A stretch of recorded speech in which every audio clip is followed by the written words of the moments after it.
All right, so here we are, and how do we crack this egg? It's always a good question. And I think that's the fundamental thing that one needs to find to be alive. You know, you need to find a way to crack your egg. You need to go and find your system, shatter it. Just to bounce off the last thing, I had this experience when we were on tour. Must have been, I don't know which tour it was, whatever, years ago. I was very exhausted, completely out of my mind, and there was a situation happening where, you know, if you're on tour, you're doing the same thing over and over and over and over again. And through the exhaustion, I started to realize, like, yeah, I've seen this situation. I'm having the same conversations with these same people, but these are different people, but it's the same thing happening. And I started to break apart out of my body, and I was looking at myself from the back of my head. And I was watching, in this detached state, myself talk with these people, and I knew exactly what they were going to say. I knew exactly what I was going to say, and I knew exactly what the outcome was going to be. It was like the time, space, physical barrier was gone, and so I was watching in the back of my head. And at that point, it was kind of odd, you know. I was kind of like, this is difficult. And whenever I was trying to go back and like take control, it would become very, very painful, and just be like, oh, fuck, yeah, this is not cool. But whenever I would relax, the process would take over again, and so my body would like operate on this. And so I found, this idea of giving up, giving into this process, very helpful to make it through the night and go to sleep and pack up the gear. So for me, that's been like one way to like crack the egg, and. So it's sort of the role as an artist. All of us here are artists and creative people. I firmly believe that, like living as art is being art. All this thing is life is art. Everything is the like creative field here. And when you go out and have an experience of reality, you are affecting that reality, and you're affecting the shared reality. And so we, as artists, go out, experience something, look at something, try to look at it in this light, and as as the observer, you're also affecting it by your observations, and like you come back in, and that's it's a fundamental given thing, but I think it's also one thing that can't be stressed enough. That emphasized. Yeah, emphasized. Yeah, emphasized. We don't need to stress about it. I don't need to stress about it. It comes a lot easier. Yeah. Anything? Shall I? You can go on that or whatever. Yeah. Okay. Well, before I go on that, I'd like to first say thank you to Dan Conrad, who created this light, which I can now place myself in, and thank you to Sophiajacob for having us and having this, and to Terrence for that very interesting talk. So, were you done? Should I go? I mean, this is like we're two people, so this is a fun interaction. Yeah. So, what I am talking about now is about the light and the dark. And the way that I interpret the story that I just heard you tell, and the story of the looking from behind, is that you left your physical body.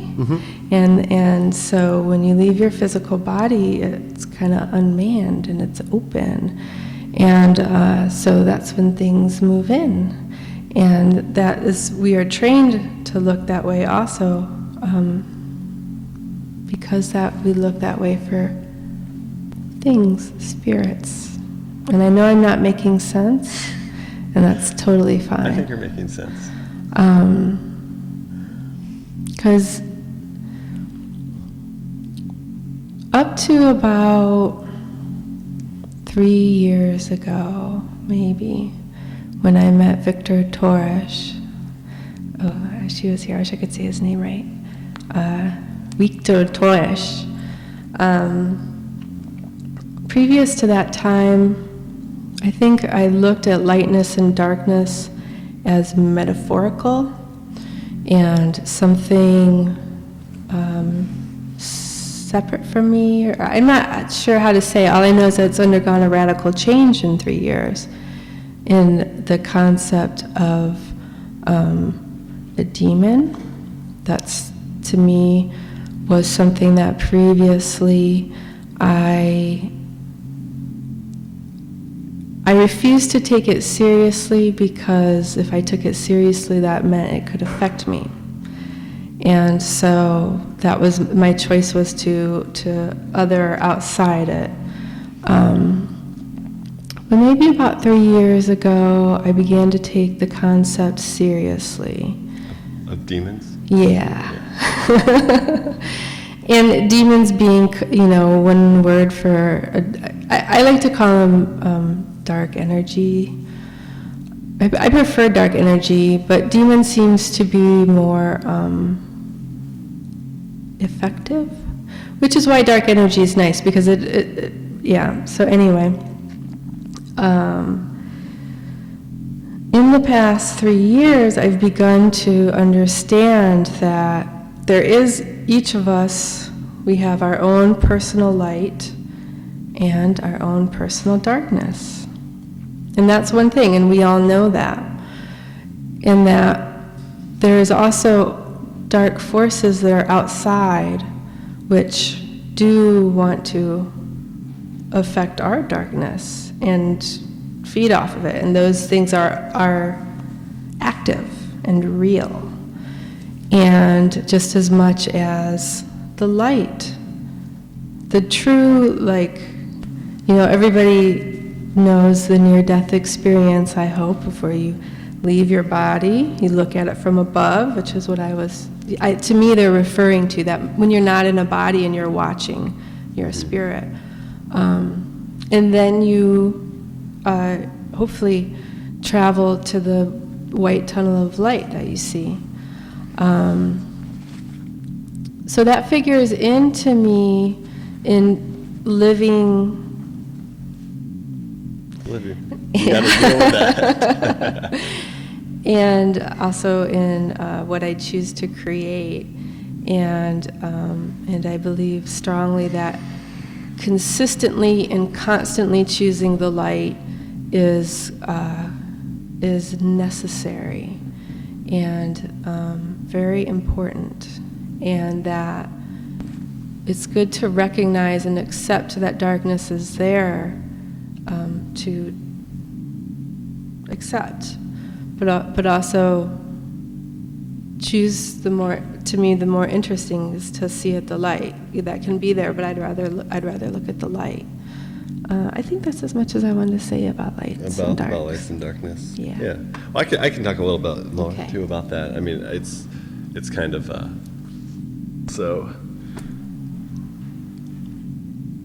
It's as time goes on and I experience more in the world, I feel personally that I have so little taste for dark art and music and stuff like that embraces the darkness, because it's like I can understand, I'm just exercising my demons and I'm just got to get it out there and express myself, but it's giving in, and it's also perpetuating that darkness in the world. So good examples, the bombing that happened in Boston recently, is reading an article and someone's just like, oh, I know this sounds cliche, but it was just like a movie. Or people after 9/11 walking over the Brooklyn Bridge being like, yeah, it was just like this movie. So that kind of goes into responsibility, right? So you as an artist, you have a responsibility. Are you going to create more death and destruction and enslavement through dark forces by putting that out there so everyone's mind's thinking about this? Or are you going to put in a positive reality. You know, I mean, there's this thing as an artist, we create the reality. It's not the like politicians or the bankers or anything. We're the ones who are sitting there like chiseling away at that net and that fabric and bringing back this information. You know, it's like shamanism. You're the one who goes out for the tribe, and you like bring this information back, and you like sculpt this wonderful world for people. Hopefully it's wonderful, you know, not this like darkness that's gonna like pull you down. But yeah, I mean, this thing about demons, Carly, is like, do you feel, I mean, I just want to get like, there's like our inner metaphor of like demons or darkness, like our own, I guess, our own shadow, versus like a being that is not us. Like what's the difference? Yeah, what's the difference? Is that those beings that are outside of us, we're still created to help us learn to love ourselves and to choose the light, to have a choice to make. They're there to give you a choice, because everybody has free will and free choice. So they're there to make the choice possible. And they're created. Their energy is like how the idea of a coal mine and a diamond, and how like when Superman would go like coal, diamond, and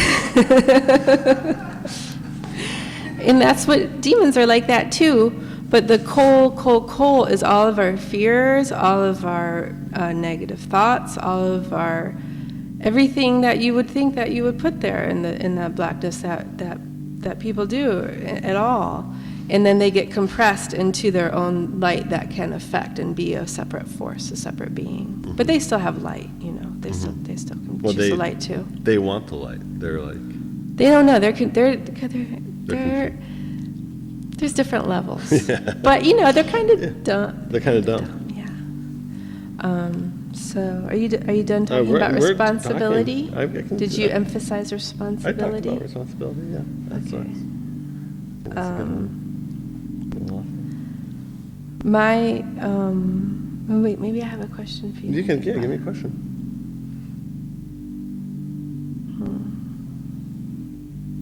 Okay, my question for you is, how do drugs figure in? How do drugs figure in? I mean, drugs are a tool. You know, there's interesting drugs and there's kind of boring drugs. You know, I find the interesting ones the ones that wake us up and reveal our inner processes. And like anything, they're tools that can be used for any purpose. So I can really start talking about drugs if you want me. Yeah, it's long. No, I hear enough about it. I don't know.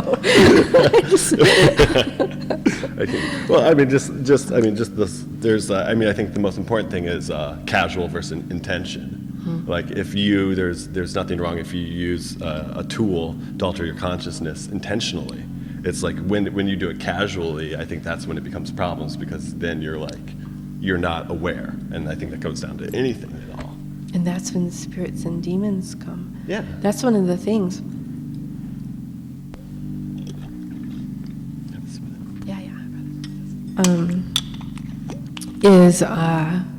Is like keeping your energy field safe, right? Is it a cat? Yeah. Maybe it can come out. It was one thing I wanted to talk about was fences. Are you keeping something in or keeping it out? With the fence? Yeah, the fence. But that's not. Yeah, it's actually the same thing that I'm talking about. Is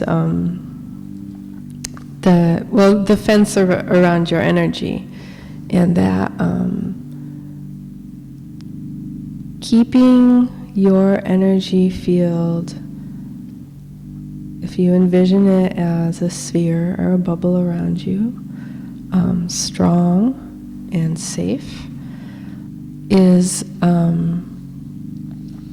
rests on practicing. And practicing means whatever it means to each person for whatever practice they choose. But that practice is filled with intention and self-loving and in some ways disciplined. And so there's any number of ways to do that. To build a fence, what do you do? Well, What do you... fences are, it's similar to what Terrence was talking about. He's like, well, there's keeps being these movements, and the movement says, oh, we're against all other movements, we're against everything. But then they suddenly have their own, they create their own fences. Mm-hmm. And so it's even the intentional creating of the fence. Mm-hmm. And the choosing that if you have a certain energetic fence,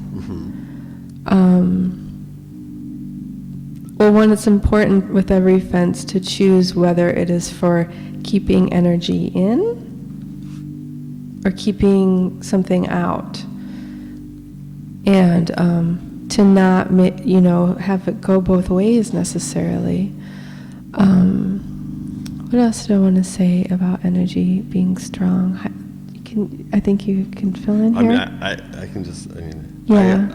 not about energy, but just about like scenes. I personally am really excited when scenes happen, because in the beginning, sort of like everyone tries to be different. And then you can always tell when a scene's over is when everyone's just like aping around like these aesthetics. At least for me, I feel like it's over, because it's like, oh, it's established, like the magic is gone. It's like, it's good when everyone's confused. Like, I always like it when bands are like new, because they sound like crappy and stuff. And so like the magic it's like, like the magic sleeps in because they're not fully aware of like the like exterior field of like all this energy. Just, it's just more energetic, I think.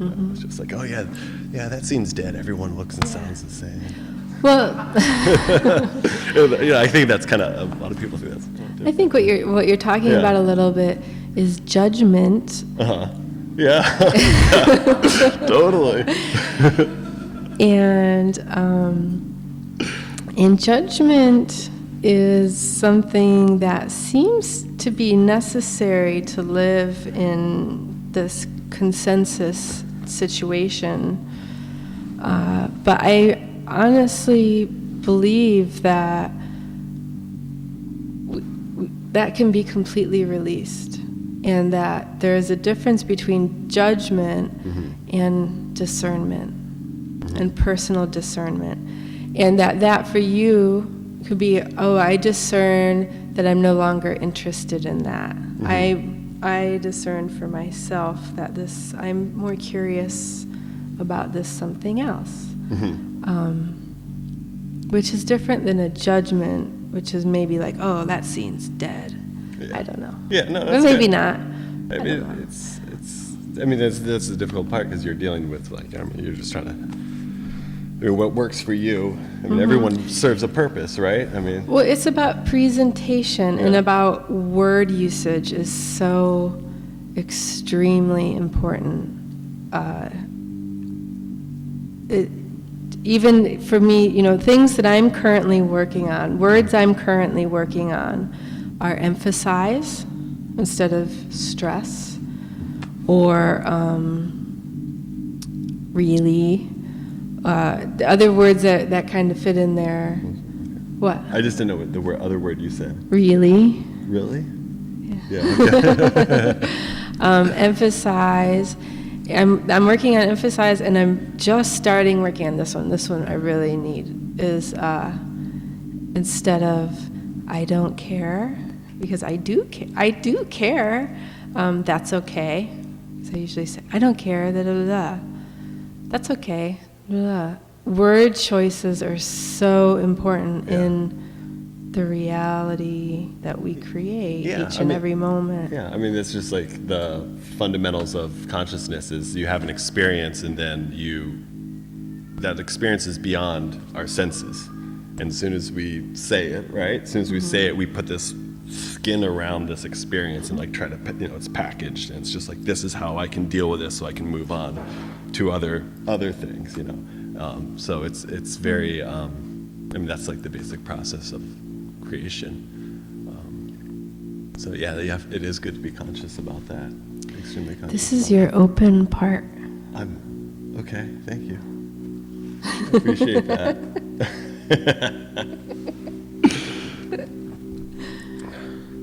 But yeah, so this is, I mean, if I was just bounce off, like, I've been really interested in Salvia divinorum for the last few years. It's one of my major focuses of research because it's a little, I think, an under-researched herb that is still legal in the state of Maryland, so the cops can't stop me.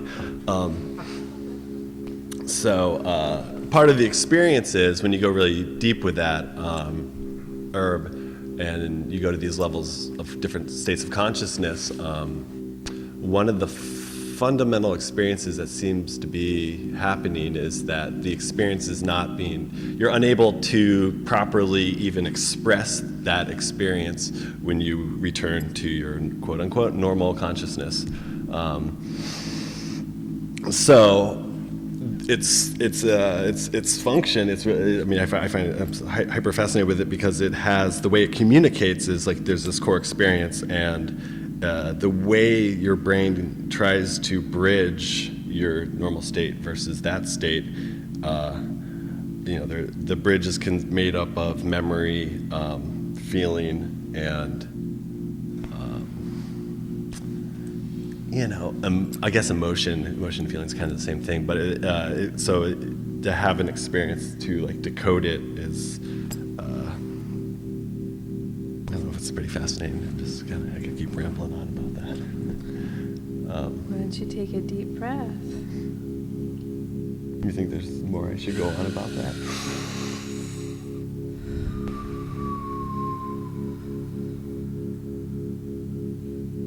So there's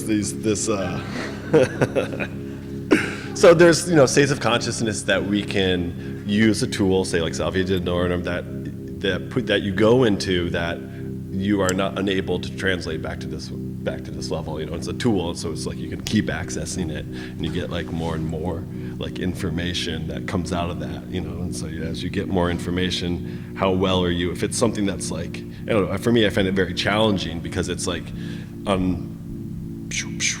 like just pulling little pieces, and you have all this information here, and then you're like, how do I apply this? Like, how do I apply this information to my life and reality, and how do I transform the world with this information to a more harmonious vision that I see? Down goes upwards. So that's like right now, that's kind of the process. That's my free jam. So the process that I'm working through currently is, I have notes. Where are my notes?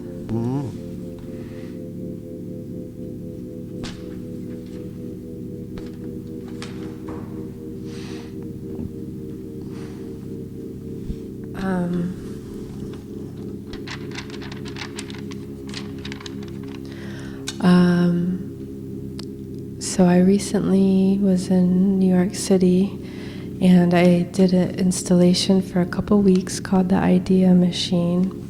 And the Idea Machine was where I created a Faraday cage which blocks out all waves.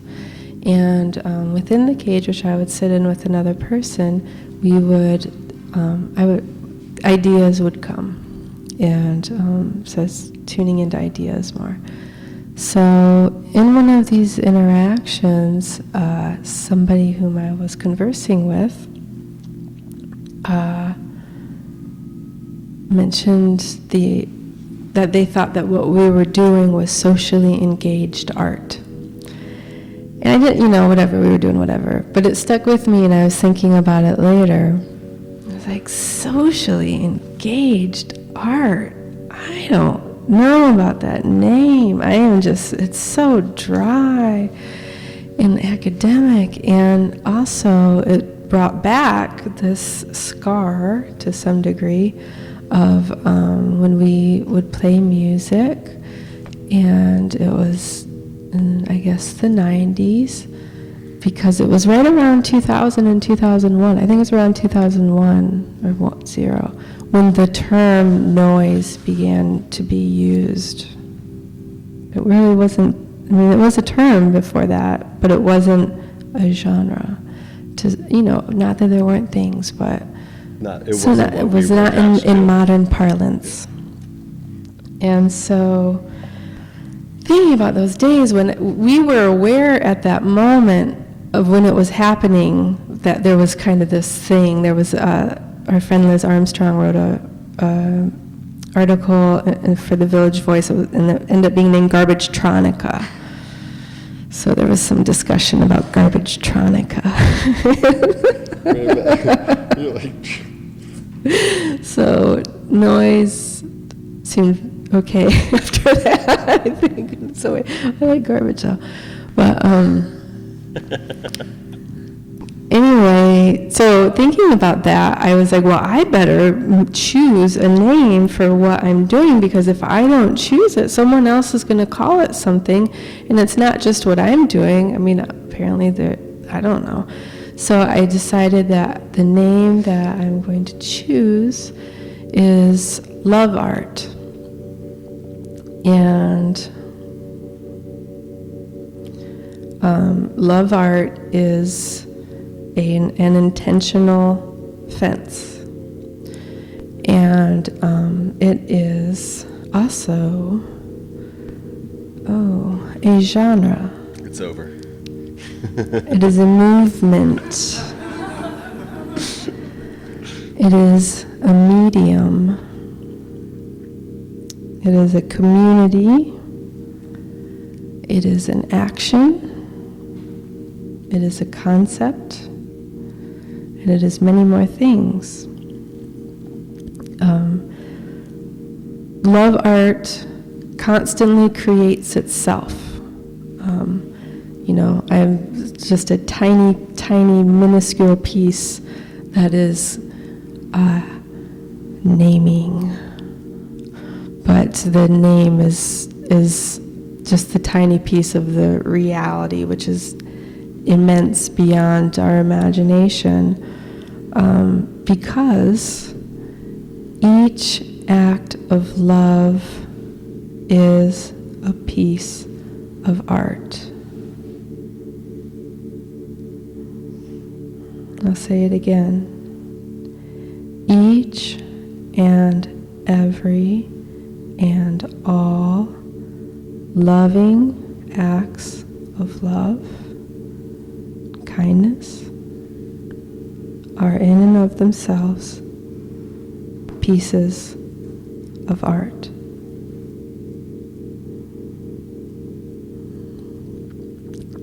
That is one of the major, that's the, what do you call it? The post. That's a post on the fence. Some other posts on the fence are, all love art is gifted. So there's a gift that we're engaging in with you, and we're being very active here. It's just as much a gift to place gifts in the gift box. And that's always, it's funny, people think that money can't be a gift. Somehow we're trained that money is payment, or money is all of these other words that are so much stronger. And somehow people believe that if money is part of a transaction, then it is an exchange. It must be equal. And I invite you all to please recognize that gifts come in all forms, and every act of love art is a gift. All discussion, documentation, and patronage of love art constitutes love art. So those are some of the posts. I'm creating this currently. I'm going to make a website and then like a post-it thing so people can post it. And the website is, I already bought it, but I haven't got anything there yet. I tried today.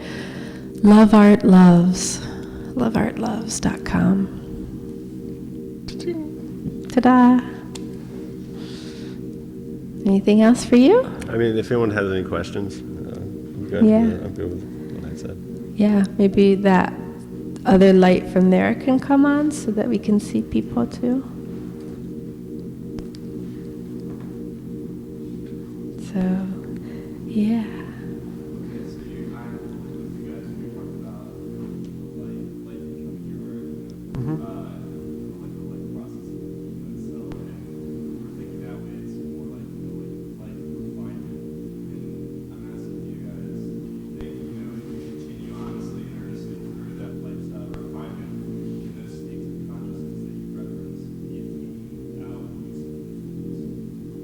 Yeah. I think so. Honesty is a tool. It's a huge tool. Yeah. I mean, that's the. I mean, if we just speak about consciousness, yeah. I mean, that's the thing is the. Nothing.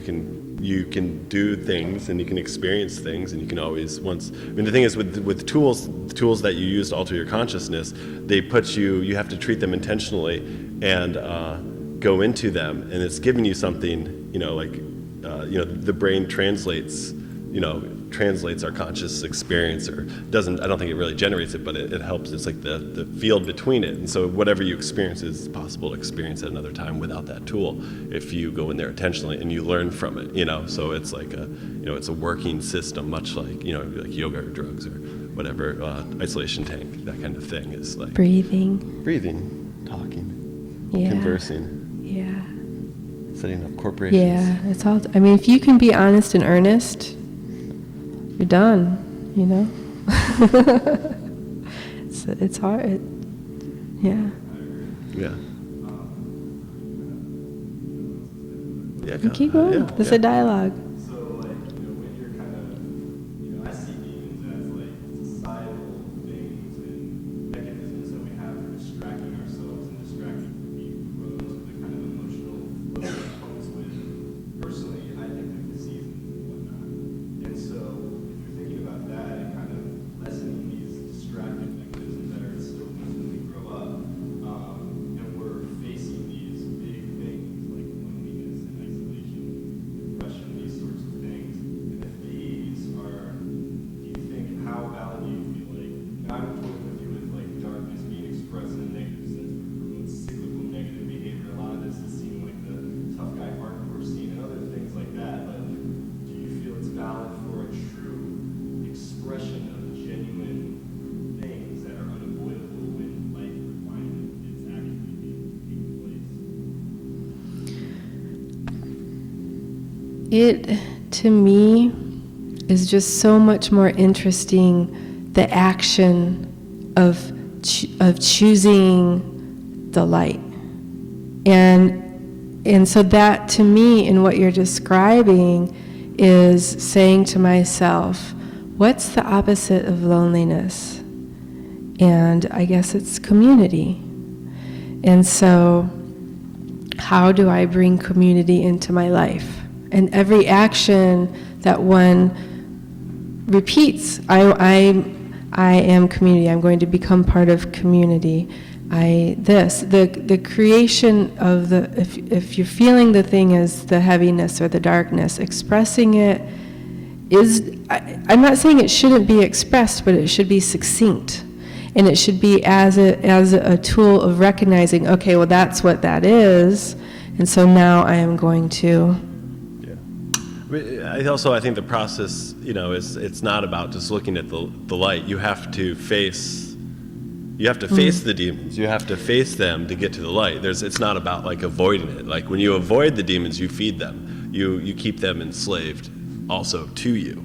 And so, it's like, those concepts that we all share, do those create, those are the big questions of like, where do these things come from? It's like the collective unconsciousness. Are we all generating these like independent intelligences that deal and attack all of us. We have to individually, like in some spiritual traditions, is as these demons are like chained to us. Like as you go and you bring them to the light, they come back as a light worker. And they work with you. You've transformed them. Yeah, right. And so I think that's a very the valid, rescue angels. Yeah, I think that's a very valid and true system.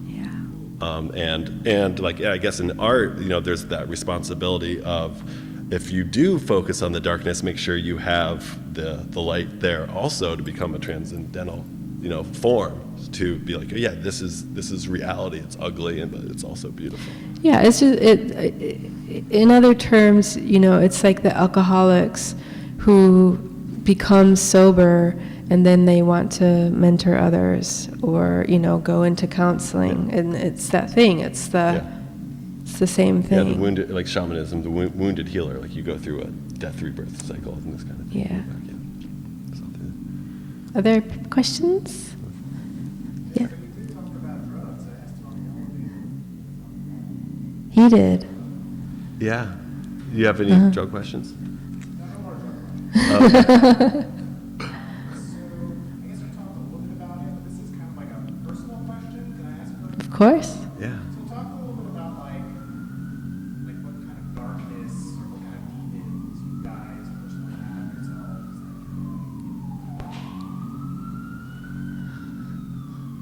Who wants to? You first. I went first last time. Oh man.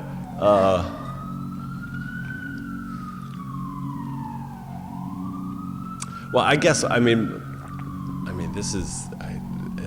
this could get really long and complicated, but I feel like I was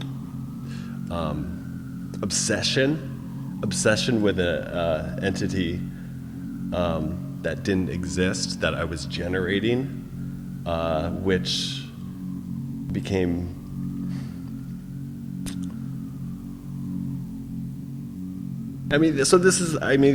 personally, okay, so the internet is very powerful because you can create false intelligences on the internet. I'm really obsessed with that idea too, taking part with generating false ideas and creating false realities and see how far I could insert them into the culture. And once you start doing that, at least once I started doing that, it became very like cyclical and obsessive, and that's all I could do. And as I got deeper down there, I got better at it, and so. Give the example, the real life example. A real life example. Well, what you're talking about. Mothers Against Noise. Yeah. So I created a fictitious a mother group, Mothers Against Noise, in like 2000 something, and it was actually right around the time where you're familiar with Wolf Eyes when they got signed to Sub Pop, and it was during I was on tours with Wolf Eyes and Sonic Youth, and we were joking around, being like, man, if noise ever really takes off, there's going to be concerned mothers groups, and so we were like, yeah, let's just generate this, and so basically like. John Olson dropped it in some interview, and then I started made a web page, and I started people thought it was real, and I was getting hate mail, hundreds of it a day, from people all around the world talking like John Cage was not a drug addict, just like he's not corrupting our youth, and it was really great, and it was really funny, and but then I became more and more obsessed with it, and it was negative in that sense but I was also expressing parts of myself that I didn't like about where I could see that scene going, of where it was. It was like, you all are just like the macho thing's gonna take over. It's gonna be like this stupid S&M macho dude, like little harsh noise thing. I'm just like, gag me with a spoon. So I'll stop it. I'll make the mothers group, and that's what John Cage is. He's like, power electronics, and. And I made it, so the culmination of this event, of which we speak, when we were going to that festival. No Fun Festival, and I made a recording that was a mother speaking, and it was real. I felt all those things. And when we had said that the mothers were going to sabotage and protest the No Fun Fest that year. And that was Was that on Saturday Yeah, when we we did that? drove up. Yeah, we drove up, and Yeah. then after we were there for 2 hours, and Twig's brother called and said there was a fire at our house. Yeah. And then they told us not to come home, so we didn't come home, and we stayed. And then the next night was the Mothers Against Noise part. Yeah. Yeah. I mean, so in a way, we were generating this thing, and we got it manifested, but it was a manifestation where a house caught on fire and all our building had to be gutted, and it took us like 2 years to like refix it, which was cool. Okay. So my personal, for me to think about a personal demon, ultimately, on one level, the personal demon for me is just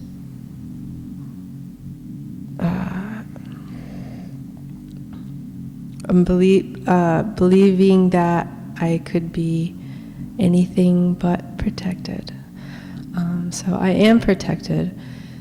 So on another level, a personal demon that I dealt with recently was these worry thoughts, and they were disguised as ideas.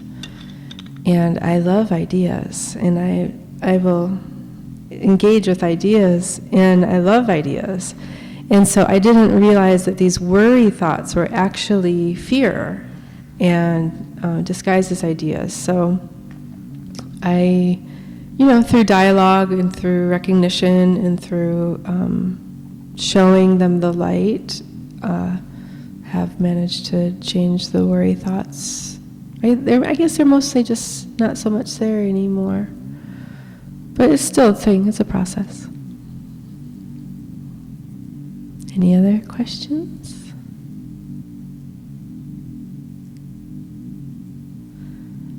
Thank you all for your attentiveness.